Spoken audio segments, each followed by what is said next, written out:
دعا کی کیا حقیقت ہے, کیا دعا نصیب بدل سکتی؟ مجھے ایسا لگتا ہے جب ہمیں اللہ کو جب ہمیں خوش کرنا ہوتا ہے تو ہمارے دل میں اس چیز کی خواہش ڈال دیتا ہے جو پہلے سے ہمارے نصیب میں لکھی ہوئی تھی, اور جب اسے ہمیں سزا دینی ہوتی ہے, آزمائش سے گزارنا, تو اس چیز کی خواہش دل میں ڈالتا ہے جو نصیب میں نہیں ہوتی. اگر ایسا ہے تو اللہ اس سے اپنی پسند کی چیزیں مانگنے کے بجائے یہ مانگا جائے کہ جو چیز میرے نصیب میں ہے میرا اس کی طرف سے دل موڑ دے, میرا اس کی طرف دل موڑ دے اور مجھے اپنی رضا میں راضی رکھ.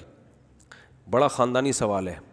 انہوں نے کہا کہ ہمیں کیا پتہ مقدر میں کیا چیز ہے کہ کیا نہیں ہے, تو ہم بعض دفعہ ایک چیز چاہتے ہیں مقدر میں نہیں ہوتی, خواہ کی ٹینشن ہوتی ہے, تو ہم یہ دعا مانگ لیں اللہ کہ جو چیز مقدر میں ہے اسی کی چاہت پیدا کر دے. کیا خیال ہے؟ تو یہ حدیث سے ثابت ہے یہ دعا.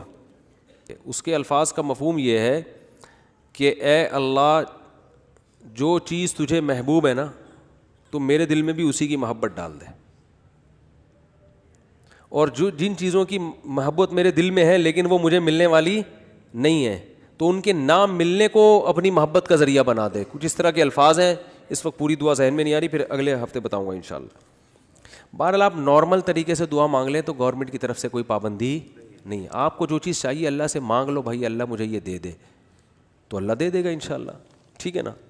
تقدیر کا علم تو اللہ کے سوا کسی کے پاس نہیں ہے, ہمیں نہیں ہے. تقدیر میں یہ لکھا ہوتا ہے کہ یہ آدمی کو یہ چیز ملنی نہیں تھی لیکن یہ اتنی دعائیں مانگے گا کہ اس دعاؤں کی وجہ سے مل جائے گی یہ. تو تقدیر, دعا جو تقدیر کو بدلتی ہے نا, اس کا یہ مطلب ہے کہ دو قسمیں ہیں تقدیر کی, ایک معلق اور ایک مبرم.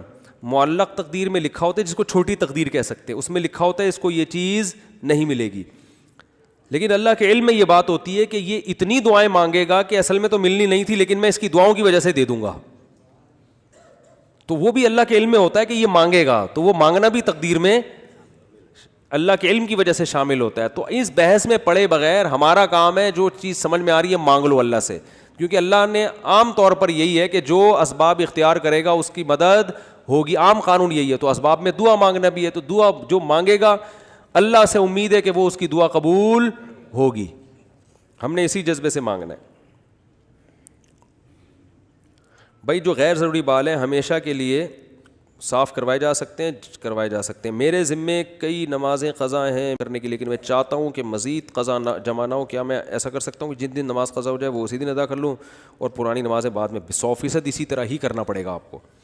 کیا کھانے کے درمیان میں برکت ہوتی ہے؟ اس لیے بعض اوقات بعض لوگ دیگ وغیرہ میں سے سائڈ سے نکالتے ہیں اور سب سے آخر میں درمیان کا نکالتے ہیں. بھائی حدیث میں آتا ہے کہ برتن کو مکمل صاف کرو کیونکہ تمہیں پتہ نہیں ہے کس لقمے میں اللہ نے برکت رکھی ہے. جیسے حدیث میں آتا ہے کہ انار میں, ہر انار میں ایک دانہ ایسا ہے جو جنت کا ہے, تو اس لیے پورا انار کھانا چاہیے. ٹھیک ہے نا. انار ایسی چیز ہے کہ پورا کھاؤ آپ. تو اسی طرح حدیث میں آتا ہے کہ برتن میں کس لقمے میں اللہ نے برکت رکھی ہے وہ تمہیں معلوم نہیں ہے, تو اس لیے برتن کو اچھی طرح صاف کرنا چاہیے. اس میں ایک لقمہ ایسا ہوتا ہے جو آپ کے لیے برکت کا ذریعہ, بہت صحت کا ذریعہ, شفا ہوتی ہے اس میں, تو اس لیے برتن کو اچھی طرح صاف کرنا چاہیے.